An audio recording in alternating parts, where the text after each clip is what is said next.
David Spears, civil engineering instructor at Texas Tech University, talking about CE 3303 solids, exam number 2, the last page, page number 5. This is a composite of the 3 versions of that test. What he has is a oval kind of shaped steel rod that was subjected to a vertical shear force of 30 kips. We also gave the moment of inertia as, for this configuration, 1,370 inches to the fourth.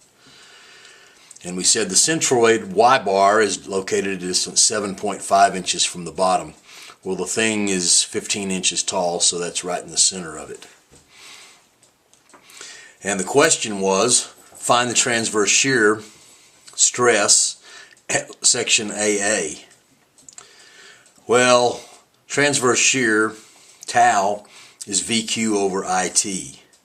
So we give you V, we give you I, you can figure T very easily from looking at the section. Main thing about this problem was just figuring out what Q is. And Q is defined in the book as Y bar prime times A prime, where A prime is the area at the top portion of the member's cross-section above the section where T is measured, the thickness over which the shear is applied. Y bar prime, it should say, is the distance from the centroid of A prime, the area, to the neutral axis. So here's the shape. It's kind of a rectangle with 2 semicircles on the top and the bottom. And we want to know the transverse shear along this section AA.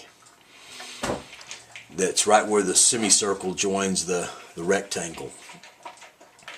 So we also gave you on the formula sheet the area of a half circle, which is pi r squared over 2, which for this case the radius of that half circle is 3 inches, the height of it, so it's 14.14 inches squared. The centroid of that half circle measured from its base is 4r over 3 pi. Plugging in 3 inches into r there, it's 1.27 inches up from that distance. So Q for that area about this centroid, neutral axis, is 4.5 inches, half of the 9-inch high rectangle in the middle, plus 1.27 inches times 14.14 square inches from the area of that half circle is 81.59 inches cubed. From there, it's a simple measure to plug that into the formula VQ over IT.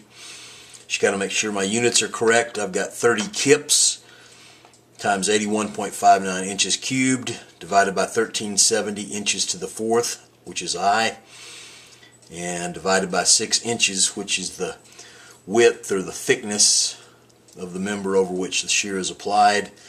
I get 0.298 KSI.